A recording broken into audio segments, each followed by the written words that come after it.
Hello friends, कैसे हैं आप सब। स्वागत है आपका यूपीएससी एट होम प्रविष्या के यूट्यूब प्लेटफॉर्म पे।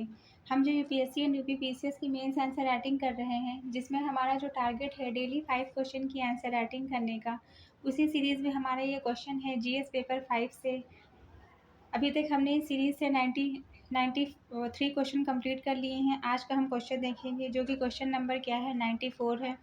ये हमारी जो मेंस की जो सीरीज़ चल रही है वो यूपीएससी और यूपीपीसीएस के पीवाईक्यू के साथ साथ मॉडल क्वेश्चन पे बेस्ड है, जो कि करंट के साथ अपडेट करते हुए आपको सिलेबस का टू द पॉइंट कंप्लीट कराया जा रहा है। आप लोग चाहें तो इस सीरीज़ के माध्यम से अपनी मेंस की तैयारी को और बेहतर कर सकते हैं।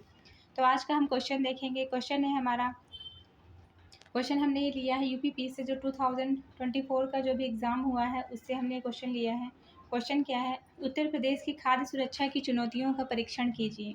क्वेश्चन को एक बार फिर से देखेंगे। क्वेश्चन है, उत्तर प्रदेश की खाद्य सुरक्षा के समक्ष कौन सी चुनौतियां व्याप्त हैं, उसका हमें परीक्षण करना है। सबसे पहले हम इसका इंट्रो देखेंगे।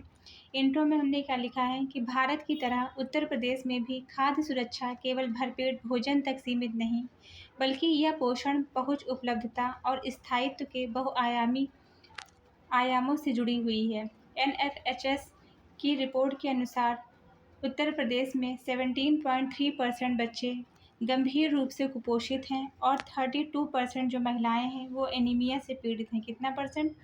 ये जो है उत्तर प्रदेश में जो 17.3% जो बच्चे हैं वो गंभीर रूप से कुपोषण से प्रेरित हैं, कुपोषण से कैसे शिकार हैं।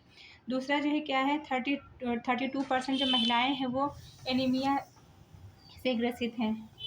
तो हमने जो है इसमें क्या देखा कि जो उत्तर प्रदेश की जो भारत की तरह ही उत्तर प्रदेश में खाद्य सुरक्षा की जो समस्या है केवल भरपेट भोजन तक नहीं सीमित है। यह पोषण, पहुंच, उपलब्धता और स्थायित्व के बहुआयामी जो आयाम है उससे जुड़ी हुई है। तो ये हमने एक रिपोर्ट के माध्यम से देखा है। नेक्स्ट हम देखेंगे क्वेश्चन का जो मेन बॉडी का पार्ट है, इसमें क्या पूछा गया है, मुख्य चुनौतियाँ इसके समझ कौन कौन सी हैं। पहला क्या है, जनसंख्या दबाव, जनसंख्या एवं संसाधनों पर दबाव। इसमें 25 करोड़ से अधिक आबादी होने के कारण संसाधनों पर अत्यधिक जो है दबाव देखने को मिल रहा है। इसमें क्या है कि जो उत्तर प्रदेश की जो जनसंख्या है वह 25 करोड़ से अधिक है, जिससे खाद्य पदार्थों की मांग आपूर्ति में असंतुलन बनता है।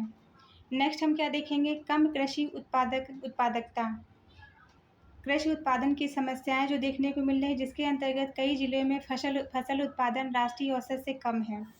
प्रोडक्टिविटी कम है, जिसमें गेहूं और धान जैसी फसलों में कई जिलों में राष्ट्रीय औसत से कम उपज देखने को मिलती है, जिसमें पूर्वांचल और बुंदेलखंड जैसे क्षेत्र सूखा और उपजाऊ भूमि की कमी से प्रभावित हैं। नेक्स्ट क्या है, नेक्स्ट है पीडीएस की कमजोरियां।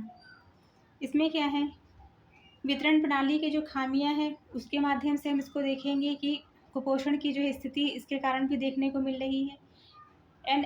एनएफएचएस 5 के अनुसार की जो रिपोर्ट है उसके अनुसार 35.7% बच्चे, इसमें जो है क्या बताया गया है कि जो बच्चे हैं वो स्टंट महिलाएं एनीमिया के शिकार हैं। इसके अंतर्गत जो है क्या बताया गया है कि यूपी में जो है 35.7% बच्चे कम कद के अनुसार जो है उनका वजन कम है, मतलब जितना जो है उनका वेट के अकॉर्डिंग जिनका उनके वेट जो है उनकी हाइट के अकॉर्डिंग उनका जितना वेट होना चाहिए वो कम है।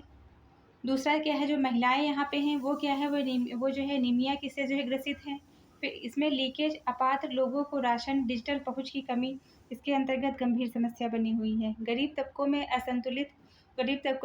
में जो है संतुलित आहार की उपलब्धता नहीं है, जिससे हिडन हंगर की समस्या उत्पन्न हो रही है।